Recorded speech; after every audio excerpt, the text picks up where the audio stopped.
வணக்கம். இன்றைக்கி நம்ம பார்க்க போகிற சமையல் ஒரு அருமையான அரைச்சி விட்டு மட்டன் எலும்பு சூப் எப்படி செய்யலாங்கிறத பார்க்கலாம். சளி பிரச்சனை இருக்கும்போது இது மாதிரி சூப் வச்சு கொடுங்க, நல்லா கேட்கும். சாதத்துலேயும் போட்டு ஊற்றி பிசைஞ்சு சாப்பிட்றதுக்கு அட்டகாசமாக இருக்கும். வாங்க இந்த அருமையான அரைச்சி விட்டு மட்டன் சூப் எப்படி செய்யலாங்கிறத பார்க்கலாம். இப்போ ஒரு பேன் எடுத்துக்கலாம். தேவையான அளவுக்கு நல்லெண்ணெய் சேர்த்துக்கலாம். எண்ணெய் சூடானதும் அரை டேபிள் ஸ்பூன் சோம்பு, அரை டேபிள் ஸ்பூன் மிளகு, அரை டேபிள் ஸ்பூன் சீரகம், அரை டேபிள் ஸ்பூன் வர கொத்தமல்லி, இது எல்லாத்தையும் சேர்த்துக்கலாம். இப்போ இது எல்லாமே பொரிய ஆரம்பிக்குது. 4 பல் பூண்டு சேர்த்துக்கலாம். சின்னதாக கட் பண்ண இஞ்சி ஒரு 6-7 துண்டு சேர்த்துக்கலாம். இது கூடவே இப்போ 10 சின்ன வெங்காயம் முழுசாக அப்படியே சேர்த்துக்கலாம். எல்லாமே நல்லா வதங்கிருச்சு, நல்ல ஃப்ளேவர் வருது. கருது விட்டுறக்கூடாது. இது அமர்த்திடலாம். அமர்த்திட்டு மிக்ஸி ஜாரை சேர்த்துட்டு நல்லா ஆற விட்டுட்டு நல்லா பேஸ்ட் பண்ணி எடுத்துக்கலாம். இப்போ ஒரு குக்கர் எடுத்துக்கலாம். கொஞ்சமாக எண்ணெய் விட்டுக்கலாம். எண்ணெய் நல்லா சூடாயிருச்சு. 1 டீஸ்பூன் சோம்பு, பட்டை, கிராம்பு, கல்பாசி எல்லாம் சேர்த்துக்கலாம். இப்போ இதெல்லாம் பொரிய ஆரம்பிக்கவும் புதினா இலையும் கொஞ்சம் கருவேப்பிலை இலையும் சேர்த்துக்கலாம்.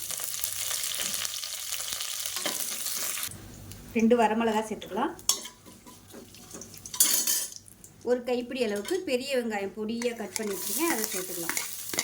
கொஞ்சமாக வெங்காயம் சேர்த்தா போதும். சின்ன வெங்காயம் வந்து அரைச்சிருக்கிறதுனால இந்த அளவுக்கு போதும். வெங்காயம் லேசாக கண்ணாடி பதம் வதங்கினதும் ஒரு 3 பச்சை மிளகாய் 2ஆக கீறிட்டு சேர்த்துக்கலாம். மீடியம் சைஸாக 2 தக்காளி கட் பண்ணி வச்சுருக்கேன், அதையும் சேர்த்துக்கலாம். தேவையான அளவுக்கு உப்பு சேர்த்துக்கலாம். மஞ்சள்தூள் நல்லா ஒரு 1.5 டீஸ்பூன் அளவுக்கு சேர்த்துக்கலாம். சூப்புக்கு மஞ்சள்தூள் வந்து அதிகமாக சேர்த்துக்கினா தான் நல்லது. இப்போ ஒரு 1/4 கிலோ அளவுக்கு நெஞ்சிலும் எடுத்து வச்சுருக்கேன், இதை சேர்த்துக்கலாம். சேர்த்துட்டு இதையும் நல்லா வதக்கி விட்டுக்கலாம்.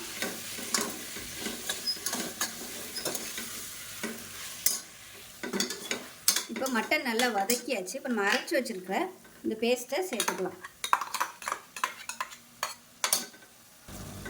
பேஸ்ட்டை சேர்த்து ஒரு 2 நிமிஷம் நல்லா வதக்கி விட்டுக்கலாம். நல்லா வதக்கி விட்டுட்டு ஒரு 1/2 லிட்டர் அளவுக்கு தண்ணி சூடு பண்ணி வச்சுருக்கிறேன், இந்த தண்ணியை சேர்த்துக்கலாம். நம்ம இந்த அளவுக்கு தண்ணி சேர்த்திங்கன்னா தான் நம்ம வந்து நல்ல விசில் விட போகிறோம். கொஞ்சம் வத்தும் கரெக்டாக இருக்கும். இப்போ மிக்சியை அலசிட்டு இந்த தண்ணி கொஞ்சமாக சேர்த்துக்கிறேன். உப்பெல்லாம் கொஞ்சம் அரை உப்பாகவே போட்டுக்கோங்க. வெந்து வந்ததுக்கப்புறமா பத்தலைன்னா சேர்த்துக்கலாம். உப்பு கொஞ்சமாக சேர்த்துக்கலாம்.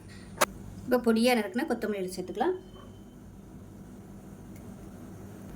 இப்போ குக்கரை மூடி வச்சுட்டு நல்லா ஒரு 7-8 விசில் விட்டுட்டு ஸ்டீம் போனதுக்கப்புறம் பார்க்கலாம். இப்போ விசில் விட்டு ஸ்டீம்லாம் நல்லா இறங்கிருச்சு. எப்படி இருக்குன்னு பார்க்கலாம். இப்போ பாருங்கள், நம்ம எவ்வளோக்கு வச்சோம்னா இப்போ எவ்வளோக்கு குறைஞ்சிருக்குன்னு. சூப்பு அருமையாக ரெடியாகிருச்சு. நீங்கள் சாதத்தில் போட்டு பிசைஞ்சு சாப்பிட்றதுக்கும் சூப்பராக இருக்கும். சாதம் நல்லா கொலைய வச்சு பிசைஞ்சு சாப்பிட்டிங்கன்னா நல்லாயிருக்கும். இது வெறும் சூப்பாக குடிக்கிறதுக்கும் நல்லாயிருக்கும். ஸோ இதே மாதிரியே செஞ்சு பாருங்கள். செஞ்சு பார்த்துட்டு எப்படி வந்துச்சுங்கிறத சொல்லுங்கள். வீடியோ பிடிச்சிச்சின்னா லைக் பண்ணுங்கள், கமெண்ட் பண்ணுங்கள், சேனலை சப்ஸ்கிரைப் பண்ணுங்கள், பக்கத்தில் பெல் பட்டனையும் ப்ரெஸ் பண்ணுங்கள். நன்றி.